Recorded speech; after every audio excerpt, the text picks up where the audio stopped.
Bonjour à tous, Serpent super rare, épisode 7, deuxième et dernier épisode sur les vipères de brousse. Rappelez-vous, les fameuses vipères multicolores hirsutes africaines, les atterris. On reste en Afrique, leur continent natal, et on commence tout de suite avec Atheris acuminata. Endémique d'Ouganda, elle fut trouvée sur un chemin de la réserve de Kiambura, près de Lake George, à 950 mètres d'altitude, en 94, puis sera décrite 4 ans plus tard à partir d'un seul et unique spécimen. Il n'existe donc qu'une seule photo de ce serpent, et c'est une photo de l'holotype. Rappelez-vous, on avait dit ce que c'est dans un épisode précédent. L'holotype, c'est le spécimen qui a servi à décrire une espèce en fait. Il n'y a pas grand chose à dire dessus, hormis qu'elle est très très proche d'Atheris hispida, et les seules différences sont ce qu'on appelle les caractères méristiques. Alors les caractères méristiques, en fait, c'est la disposition des écailles. Lorsqu'un herpétologue décrit une nouvelle espèce de serpent, il établit ce qu'on appelle la lépidose, c'est-à-dire qu'il va noter combien il y a, par exemple, combien elle a d'écailles supralabiales, combien elle a d'écailles supranasales, les écailles suboculaires, elles portent toutes des noms comme ça, et suivant leur nombre et leur disposition, ça permet de déterminer l'espèce, ou de faire la différence entre deux espèces proches. Et apparemment, elle aurait une tache en forme de hache sur la tête. Il semblerait aussi qu'elle ait les écailles retroussées tout le long du corps, et pas seulement sur le premier tiers du corps, comme Atheris hispida, d'où son nom, acuminata, ça vient du latin acuminatus, ça veut dire pointu, aiguisé. On n'est même pas sûr qu'il s'agit d'une espèce à part entière, ou d'un spécimen aberrant de Atheris hispida. Voilà, il n'y a rien d'autre à dire, c'est le mystère total. Numéro 2, Atheris mabuensis. C'est une jolie petite vipère décrite seulement en 2009 au cœur du Mozambique. Elle fut trouvée lors d'expéditions au mont Mabou et au mont Namouli. C'est l'Atheris la plus au sud de toute l'Afrique, et c'est également l'une des plus petites puisqu'a priori elle ne dépasse pas 38 cm. C'est une espèce naine et possiblement pédomorphique. La pédomorphie, c'est quand un animal maintient des caractères juvéniles toute sa vie. On pense par exemple à l'axolote, c'est sûrement le cas le plus probant, où ces animaux restent des larves toute leur vie. Voilà, ça s'appelle la pédomorphie. Elle vit dans les forêts primaires de semi-altitude, elle vit dans la litière, elle n'est pas du tout arboricole, et elle mange des lézards et des grenouilles, pour ce qu'on sait. Le Mozambique est un pays relativement dangereux, il y a beaucoup de conflits armés, d'enlèvements, donc ces zones en fait de forêts rélictuelles d'altitude sont quasiment inexplorées, et la biodiversité qui est dedans pourrait en partie disparaître avant même qu'on la connaisse dû à la déforestation notamment. La première fut trouvée en 2006 par Baylis au mont Mabou, mais c'était une toute petite juvénile de 15 cm, donc c'était compliqué de savoir si c'était une nouvelle espèce ou pas. Puis 2 ans plus tard, d'autres furent trouvées au même endroit, et puis au mont Namouli également, et donc en 2009 elle sera décrite, et elle aura ce nom donc de Atheris mabuensis, en référence au mont Mabou où elle a été trouvée. On sait que c'est la plus primitive et l'ancêtre de toutes les autres Atheris, ça c'est intéressant. Les locaux la connaissent bien et disent que la morsure est très douloureuse mais pas mortelle. Le premier spécimen a été gardé en captivité pendant 3 ans, et donc on a pu l'observer en captivité, voir son comportement, et c'est un serpent qui utilise le leurre caudal, c'est-à-dire qu'elle utilise le bout de sa queue brillamment coloré pour imiter une chenille ou un ver de terre pour attirer ses proies. Actuellement, il n'y a que 5 spécimens connus. Numéro 3, Atheris katangensis. Alors là on a du lourd, c'est un serpent décrit à partir de 6 spécimens découverts en 1953 par De Witt lors de son expédition en République démocratique du Congo et en Zambie. Elle semble être de couleur orangée uniforme d'après les premières photos, mais on ne sait vraiment quasiment rien d'elle, si ce n'est d'où on l'a trouvée, et qu'elle ne semble pas dépasser 30 cm, même son habitat n'est pas décrit dans la littérature.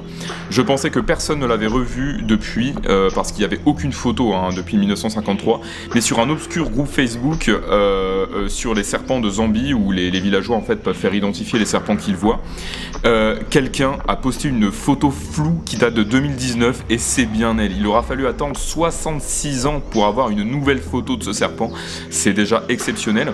Puis dans les commentaires de la photo, je fais la connaissance d'un certain Frank Willem qui dit que lui, il a plein de photos d'Atheris katangensis. Alors c'est juste fou, donc je le contacte, lui parle de la vidéo et lui dit que ce serait super qu'il me les envoie, et il me les a envoyées. Regardez ça, c'est incroyable. Après les photos de 1953 puis une photo floue de 2019, on a maintenant de splendides photos de ce serpent qui sont récentes, et c'est un des serpents les plus rares du monde, donc c'est vraiment exceptionnel.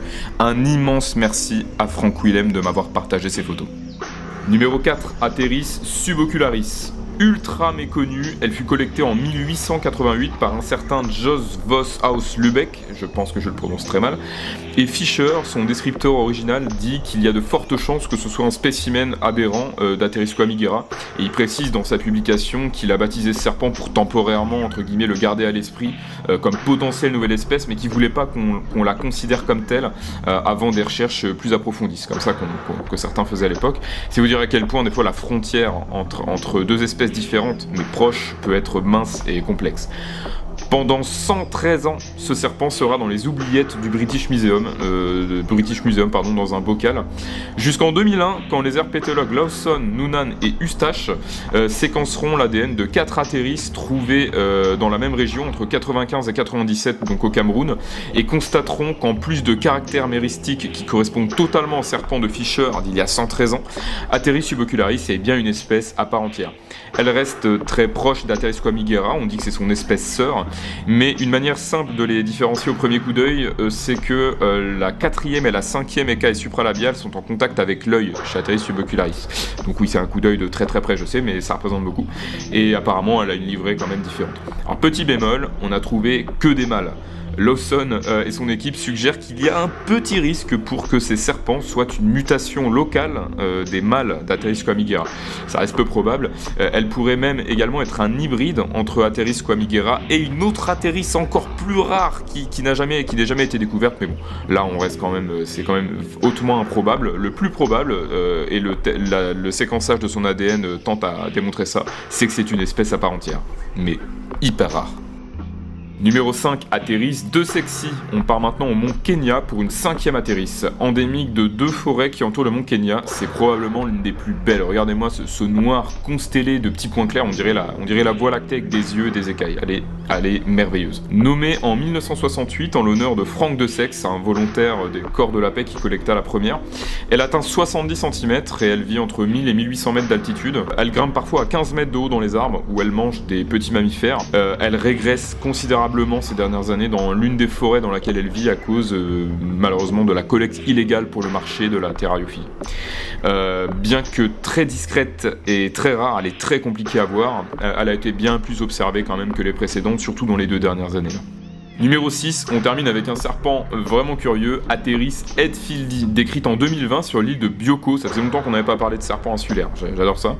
Dans le golfe de Guinée. Elle fut découverte dans la forêt du volcan de l'île en 1961 par Leonardo Fea, mais fut confondue pour un spécimen aberrant, encore une fois, d'Atherisco amigera. Il faudra attendre presque 60 ans pour qu'il soit réexaminé et soit déterminé comme cette nouvelle espèce d'Atheris edfieldi, en même temps qu'un autre spécimen collecté en 98.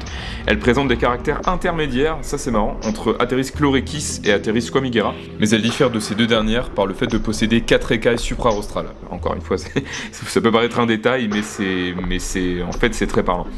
D'où vient le nom de ce serpent ? Alors certains l'ont peut-être déjà deviné, mais oui, il s'agit bien d'un hommage à James Hetfield, le célèbre chanteur de Metallica.